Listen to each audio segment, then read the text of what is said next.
So this is Monday, and Pat's waiting for my line of communication across the border. How are you this afternoon, Pat? Grand, Jude. It's a fact. It's a fine day today. It I heard Claire Byrne on RTE this morning. She's there was a nip in the air this morning, and she said it's the first morning I've felt it. So, do you think we're what do you call that, Jude? We're sort of on the cusp of going into autumn. Aye, aye. But I think I was out for a walk, and it's still the temperatures are really more late summer than early Aye, autumn. I see it on Um, my wee vehicle. It says 20 degrees because it was sitting aye, on the. Uh, it's great. We have had a terrific summer. Whatever about the economy and everything else falling to uh, hell, we definitely had nice weather for the summer. Better than I can remember, really. Okay, let's talk about politics. I've just come from the television where I was watching the election results being announced for Liz Truss, who is now yes. the leader of the Tory party in England. Sorry, the Conservative and Unionist Party. Yeah, I noticed that. So, Yeah. what do you think, Pat? What do you think of their choice? Wise choice? I Jude, if that, she see the way she tried to say that it goes to show the depth of talent in the Tory party. I was going, yeah, you've got that right, except in reverse. If you two are the best that they can show, Jude, neither of them have a personality, but Liz, Jesus, they know that you say, she's as wooden as that wall, but that would be unfair to my wall, which is concrete, by the way. Uh, she's terrible. Like, I don't even understand how she gets people excited to vote for her because she's had a charisma bypass and it's been very successful. It's really it is puzzling, there's no doubt about it. Mind you, maybe it's the fact that she's been good at making enemies. Like last May, I think it was, there was some sort of conference in Turin, and she met Yeah, up with Simon Coveney and talked to him. And apparently, they talked behind a curtain rather than in a different room. And yeah, everybody going past could hear them. And oh God, she was laying into him and threatening to withdraw the common travel area. yeah, yeah. Um, and she's lining up all these ERG people like Rees Mogg and David Frost and Suella Braverman, Ian Duncan, and even there we said John Redwood. Remember John Gee, Redwood, the guy I doing remember the him. Welsh national Yeah, anthem? like I always thought if Christopher Lee ever wanted they needed somebody for a horror film, get John Redwood. That's right. Threatening man. And she said, the last thing she said, of course, before this nomination as leader, was that the jury is out on Macron. Yeah, It seems as if some of the people have suggested that she's deliberately going out of her way to create friction with the EU. That'll be a distraction from the problems they have at home. It's a fairly yeah. old game, that, but it could be. But her timing was, should see the bit about Boris Johnson. It was embarrassing. You know, the timing was all off, and people didn't even know whether to applaud or not. And like, hey, Jesus, Jude, this one, all the virtues of Boris, and that he stood up to Vladimir Putin. Now, Jude, what did he do? Can you tell me that he stood up to Vladimir Putin? Like, You what did Boris visited. Johnson? Did he go out and fight him? Did he launch troops? Did he Look, sort of he said Vladimir's a bad boy. Oh he my walked alongside the Ukrainian leader, looking very angry. Was that God! enough for you? What do you want him to do? Start Jesus. lobbing hand grenades? But sure, Simon Coveney went out and met and Micheál Uh, Martin met him as well. but he didn't do it as Ireland stand publicly. up to Vladimir Putin. The Skibbereen Eagle, eat your heart out. Yeah, So yeah, anyway, they all seem very cheerful, and everything's in the past, and even Rishi Sunak is clapping her, and all is well. Except I thought there should have been a little thought bubble coming out of her head, saying, "I am a paper thin personality. I yeah. have no talent worth talking about." That's the impression I got from her. Now, there are people who grow into jobs. You get people who are no good and they go into the job and somehow they develop with the job. So maybe that's what she'll do. But right now, like you, I would say she looks like. Well, right, I, I don't want right here. She's apparently Gove will be leaving the government. Rishi Sunak will be leaving. Apparently, he's leaving politics. Somebody said it on. I heard this morning that if he oh, I don't lost, get it. I don't get it. like he's worth about 300 or 400 million. So he's not Hmm. exactly gasping for for the next dinner money, is he? So he could go and probably make a couple of million a year, no bother doing something else. So if I presume his career is over. And then of course they're talking about Cleverly is going to be the next Home Secretary. What Kazi Kwarteng is going to be the next Chancellor of Exchequer. Hey, by the way, do you realise that'll be the first time a white man has not held one of the top three offices of state, if that turns out to be the case? A woman's a prime minister and two people of colour, or black or Asian or whatever the hell you want to call them. Or yeah, but I'm not sure that this price for racial equality is worth paying.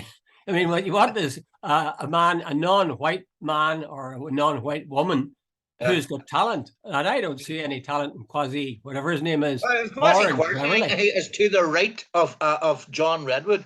You know, I find people, what do you call her, Pretty Patel, like, I think anybody who comes from an African black background who can take on the old white man's racist, superiority and and be comfortable with that. I have serious questions about their character and about their morality. Do you not think they're being used by the Conservative Party? And I suppose, Of course they are, but they're doing well. Anybody like Kwarteng, that I've heard him on numerous occasions, spewing out this right-wing capitalism stuff. This is the stuff that was used for slavery, to justify slavery. Well, to come back to Liz Truss herself, I was reading an article that said if she's elected, and she has now been elected, that she would have to make the first move to start repairing the bridges that she damaged during the campaign in terms of the EU and Ireland. Do you think that she's likely to do that, or will Ireland, in the form of Micheál Martin or whatever, or the EU people, will they have to come to her first? Well, Jude, I really don't know. You said one time these people campaign and poetry and governing prose. She might have to face the reality that the days of quoting poetry are over, type thing. Though I don't know, Jude. She has really alienated a lot of Europe. She has alienated the Dublin government. Now she might find out. Britain, Jude, the economic situation in Britain is dire, and everybody knows it. Like I read it the weekend. I think it's something like 440 firms have moved out of Britain into the EU, mainly financial houses and all the rest of it. That 1 trillion worth of assets has been moved out of the city of London to the EU. Even Michael O'Leary says they can't get aviation workers, they can't get hospitality workers, they can't get workers for hotels and the National Health Service. So, Jude, it's all, and of course, then, Jude, work it out too, the cost of living crisis and all the rest. She's got a hell of an entree coming on the door. And does she want to trade war with the EU? I agree. She couldn't come into a worse situation than the one she faces. But she says she's going to do it through lowering taxation, and really Britain's best days are ahead of it still. Time will tell on that one, I think. Hans Christian Andersen, right.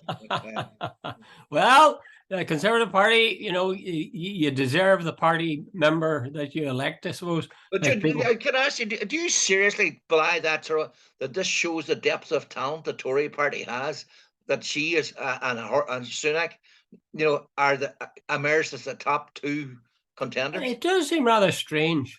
I could see Sunak, because Sunak was the Chancellor, and you could say, well, if he did this, he handled furlough and all that stuff reasonably well. So you could make a case for him, and he talks as if he knows his brief. But she, I mean, even the commentators in the BBC television said, she's not the best of speakers. But we shouldn't judge her for that. I watched the first debate for about half an hour, and I lost the will they love, but she was atrocious. Yeah. She's not somebody to go to for to sort of stir your patriotic sentiment, I think. Yeah. Well, time will tell. Maybe she'll surprise us all. They were saying that nobody expected anything Maggie Thatcher, and look what they got. 11 years of hell. Anyway, Jude, I'll leave you with this one.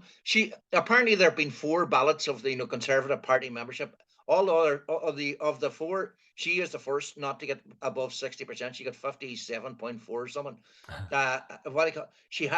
She got the lowest support of the MPs in the first round of the thing. So, Jude, and as I said before, she has not won an election. She's coming in with a very weak hand. And by the way, there's a guy on Irish radio this morning, or a girl, sorry, from the, I think it was the London Times, and she says there's already a move behind the scenes. And she says it's more than just no smoke and mirrors to bring Boris back at a sort of strategic time further down the line. Oh, yeah, I can see that.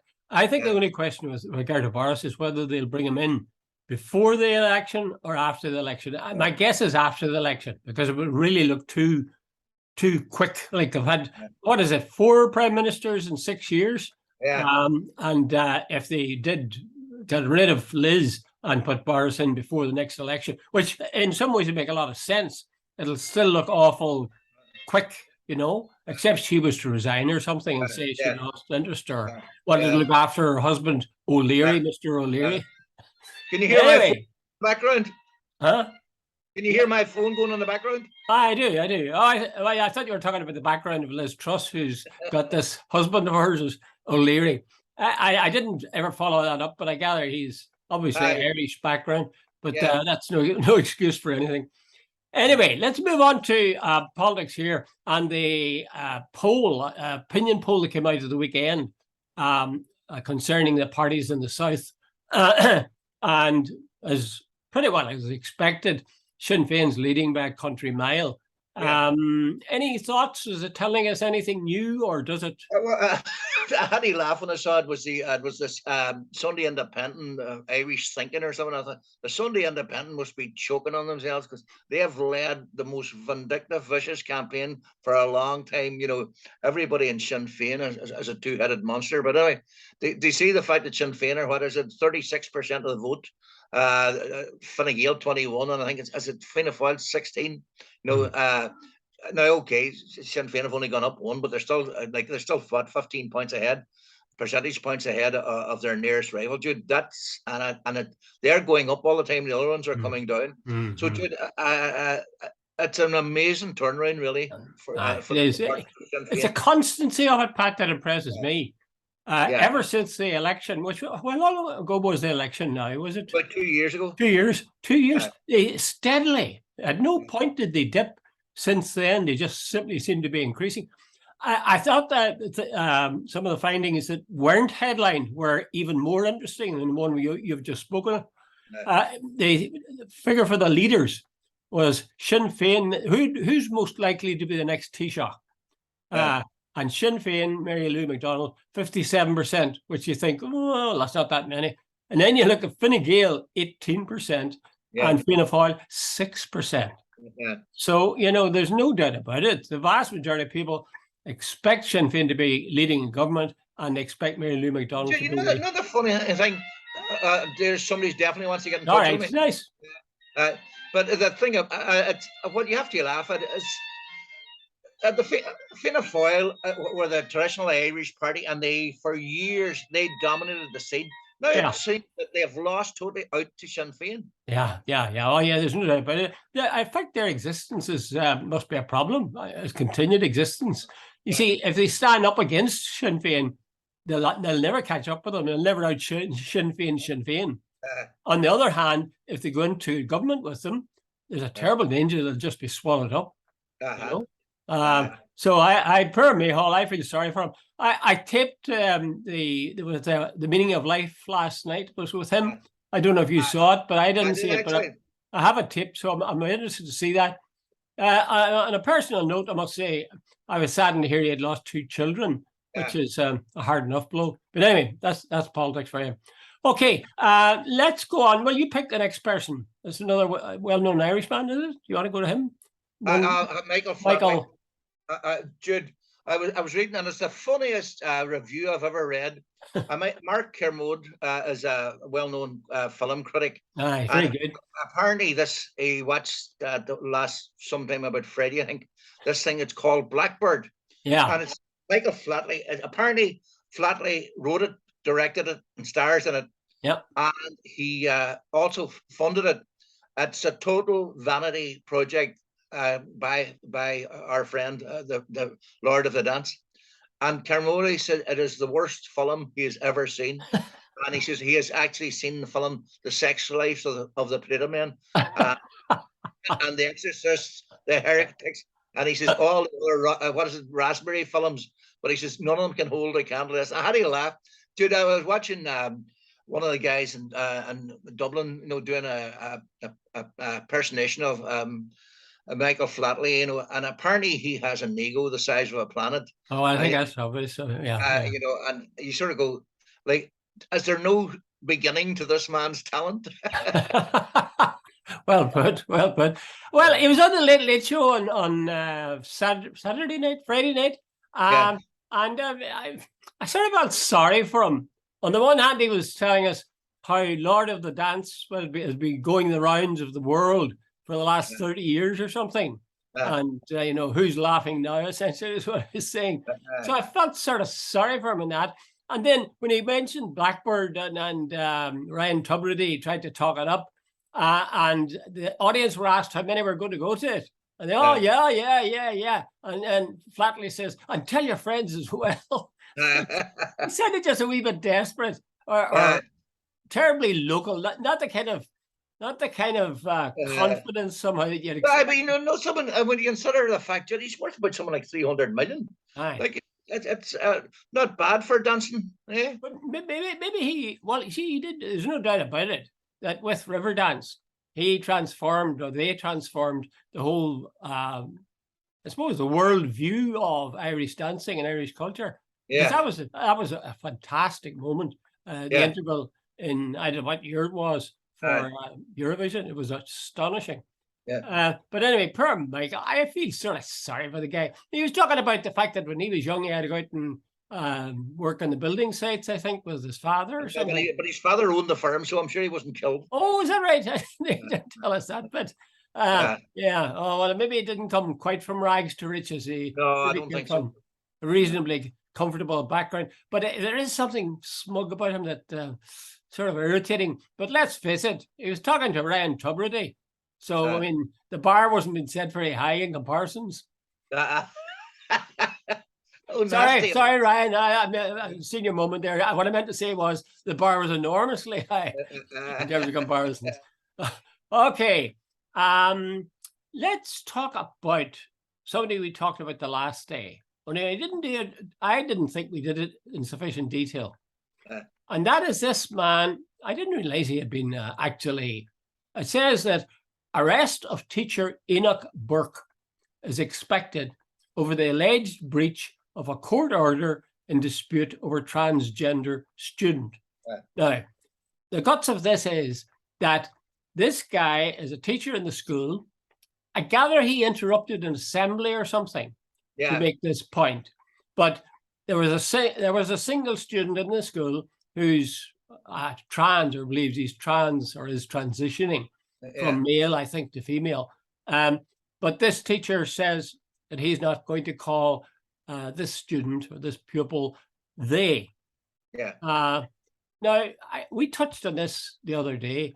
You would feel sympathy with the teacher on this. Tell me why, Pat. Jude, I have zero problem. Like, if you want to transition from male to female, that's your issue, and you have my total sympathy and support. If you want to be gay, bisexual, whatever, you consenting adults do as you see fit and live your life as you see fit. But it crosses the line when it starts to say that now, because you've decided to do this, I have to do this. And this idea that I am referring to a single person as they, that to me is just taking the piss out of the language. You're not they, you're a person, you're an individual. And, since mankind, as my understanding of linguistics is, we refer to the plural as they, and he, she, or it, or whatever you want to call it, as a singular. Yeah. So now we're told to refer to a singular and a plural way. And I see we go down this road, Jude, that like there's a chair over there. Because the woke generation don't like calling it chair, I'll have to call it someone else. Jude, I am saying that if we start playing this game of sort of, and by the way, it's not against anybody or anything, on a purely use of language, Jude, an individual is not they. I agree with every single word you've said. Now, here's the question. Why on earth are we in this situation where people are saying we should call them they, and if you don't, as this teacher finds himself in really hot water. And I'll bet if you were to go on to BBC in Radio Foyle or go to Highland Radio and say what you've just said to me, or say what I believe myself, that you would get a lot of callers in who would be giving out to you about it. Jude, I really couldn't give a monkeys, to tell you the truth. Well, how have they got to that stage? In fairness, Jude, maybe you need to be careful because this guy's up in court. Yeah. But I presume the thing that the issue with the school might be the fact that he's entitled to his opinion, but the fact that he interrupted an assembly. It did seem badly chosen, didn't it? He started apparently, allegedly haranguing the principal and so on. Apparently, he's a very, I don't know, I presume he has some very strong Christian beliefs, and he feels that his constitutional rights. And I think he's also suggesting that it's imposing a sort of a will on the pupils that they don't have a right, that they have to refer to this person as they as well, and so on. Now, Jude, I don't know his motivations, and I'll leave the courts to decide all the different things. But as the issue, as the generalized issue, as referring to somebody as they, I am saying we're going down a very slippery slope when we start using language that in a way that's totally inappropriate. Well, why do you think that we're at a point? Now, leave aside the individual case, but this notion of somebody who is trans that asks to be called they rather than he or she. Yeah. Why have we reached that point, and why would popular opinion almost support those who want to say you must say they, you must call a person they? I don't know, Jude. Jude, if that person came to me and say, "Look, I'm transgendering into she," I'll call him into a female. I'll willingly call it she. I'll call that person she. If it's a female who's transgendering into a male, I'll willingly call her him he. Whatever they want, I have no problem. But this sort of thing, Jude, that they're sort of trying to tell us that that we should use language in a way that doesn't fit, and I know it's just sort of woke and all that. Jude, a person is he, she, and that's basically it, or some sort of in between. But to refer to them as they, I'm sort of saying that is not the way to go. It really is daft. I was thinking about this, and I was thinking that maybe it's a sort of an overreaction, because this is, this woke thing you say, that maybe that's an overreaction to the fact that in the past we've been rather cavalier with people. We've shoved people into stereotypes of all kinds, and racist jokes were considered really funny, and the mother-in-law joke was wonderful, and say things about women and have a laugh among the boys. So there was a lot of things that we as a society got wrong and now look pretty awful when we look back at them. Maybe we've listed to the other extreme now with this kind of thing, where frankly, I was going to say flatly, but frankly, in the face of reason, to call an individual they, it just flies in the face of reason and the use of the English language. Jude, I have a book somewhere. It's called Muddled Sex. Jeffrey Eugenides, I think he was a Greek American writer.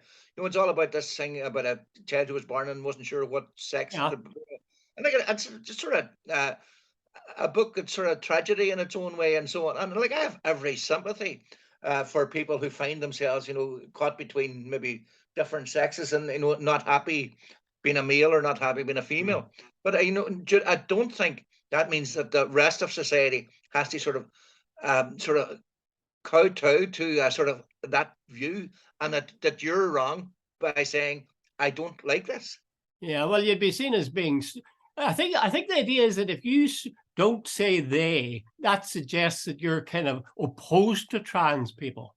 It's that leap from it. I discovered similar leaps myself, not to do with trans, but other things, where if you say something, people assume something else about you as well. And I think that's what the problem maybe is That's here. one of the reasons that people like Trump got elected in America. This sort of aversion to this, increasingly ramming it down your throat, this sort of political correctness. No, Jude, that is not excusing arrogance or ignorance or what would you say, intolerance. It's simply sort of saying, look, the old values of sort of decency and respect in both ways. You know, that's what I'm basically saying. Yeah, yeah.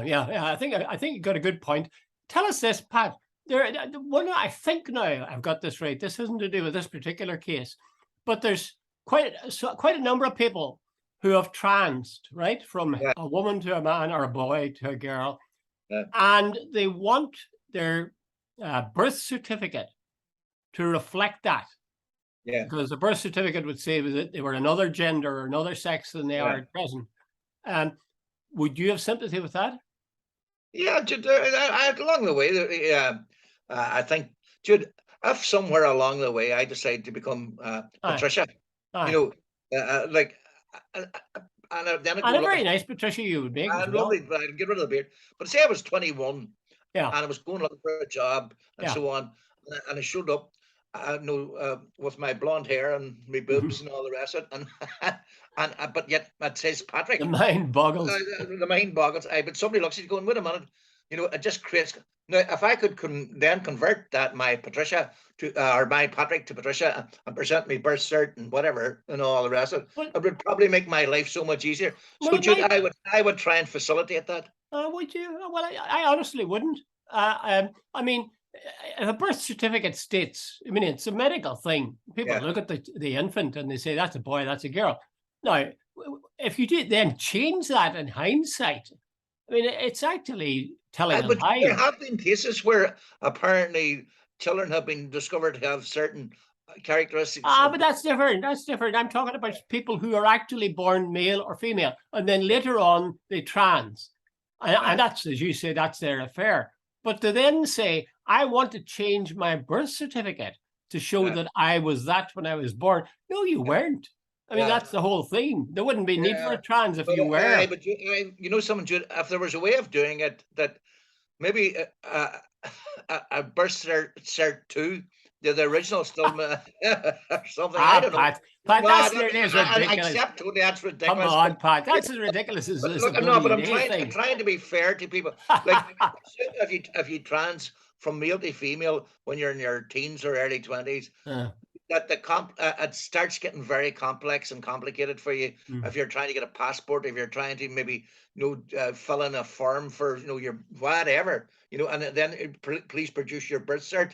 If you're getting married or whatever, it starts then getting very, very complicated. It does, but I still would say, if your birth certificate said what you were born as, that Yeah. should be the way it is. And as you say, you want to have other documentation that says you transed at some point. Yeah.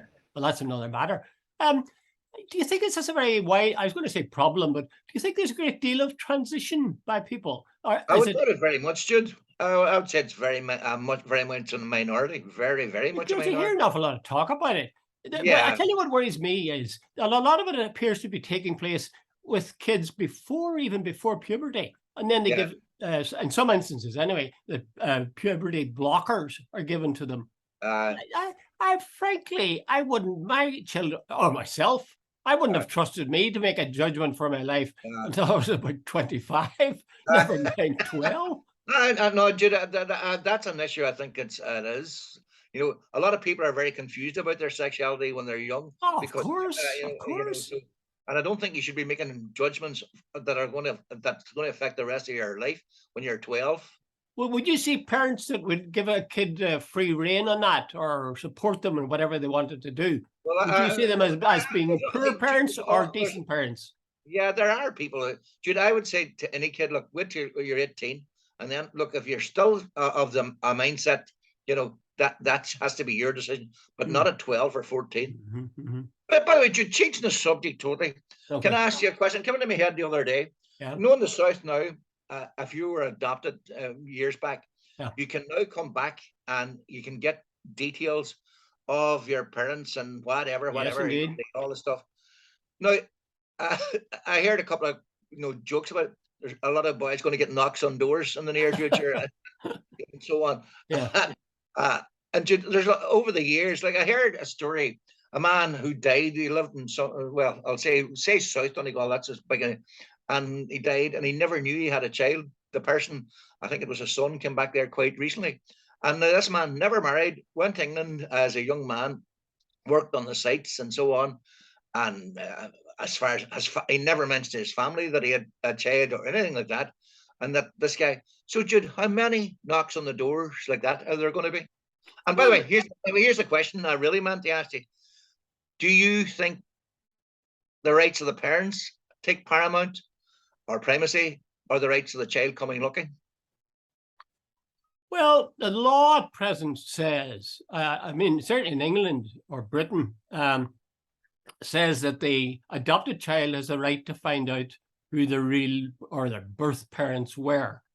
And I know this from personal experience because, my extended family.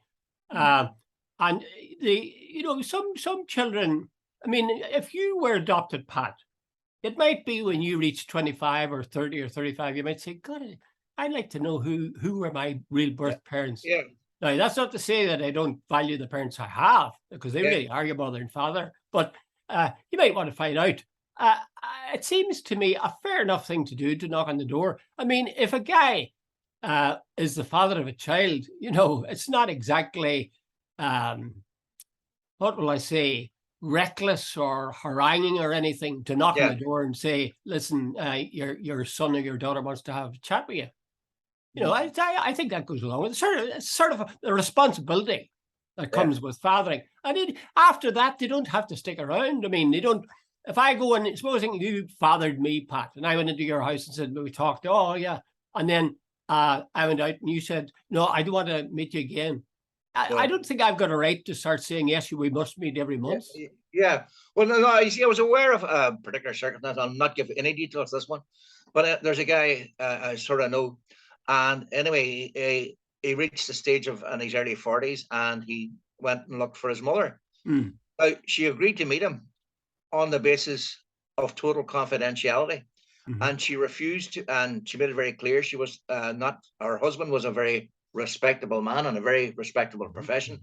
And she never told her husband. The husband since died and he never knew. And she never told the rest of her family. Now, she met up with her son on a couple of occasions, but never acknowledged him in any form or shape publicly. Now, see, what I'm thinking is, say somebody knocks at the door and this is a very respectable woman and whatever, and she's got a family and they're doctors, lawyers, teachers, accountants, or whatever the hell they are, and so on.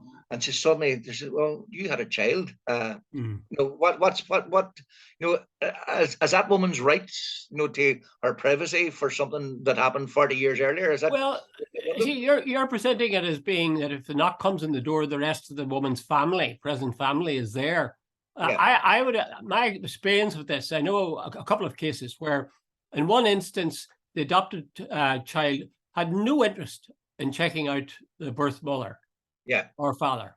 And that's fair enough too. Not everybody does, because if you've got good foster parents, or what is it, step parents, whatever the word is, adopted parents, then they are your parents. I mean, you don't go all the time, checking out the DNA of your children. So some people are quite happy to not bother. Others are quite interested. Now, in that circumstance, I think you've got to have the okay from the person. Person, if you contact the person, it should be done in such a discreet way that the mother, or let's say it's the mother, is the only one who knows about the request. It would be very unfair to feel like blow open the whole information to everybody else. So check with the mother or the father and then go from there. I could see the difficulty for a woman, for example, who is, as you say, respectably married and has a whole family of her own. And that could have a very disruptive effect. But at the same time, I don't think it's a bad thing that a child was born of someone should have the right to be able to go to them and chat to them. If they don't want to continue the relationship, that's fine too. They're not entitled to blow it up, let everybody know, but I think they are entitled to go to the person who bore them.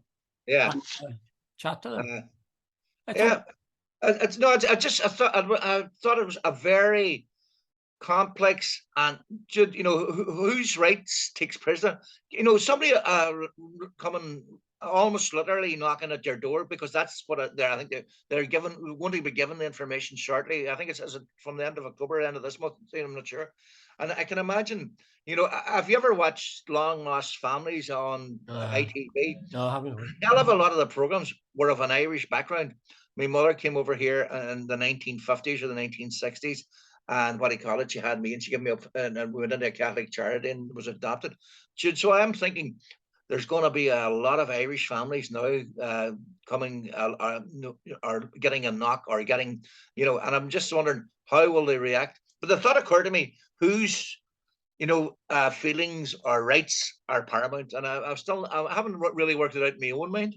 Well, I think I feel that the rights of the child almost would be the superior one. That's my sort of standby position. But then when I thought about it, maybe somebody when they were 16 got pregnant, built a life, raised a good family, and now somebody's come along and sort of maybe the husband told her, you lied to me, or marriage has been a sham. Pat, I think you're thinking, as I tend to think, about the way things were.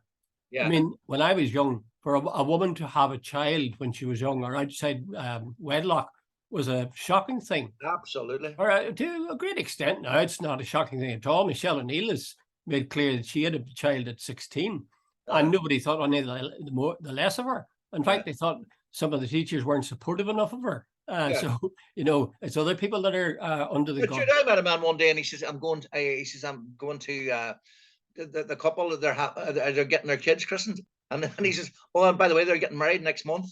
So they kids at that stage. And I said, that's a different. It used to be the other way around. Yeah, it's a different issue. That Pat, our time is up. Doesn't time fly when you're having fun? Doesn't I hope our viewers are feeling the same way. Pat, I can hardly wait to Friday. I hardly wait to Friday. And I have to go cut me lawn now. Cut me grass. Okay, Pat. Thanks very much. See you later.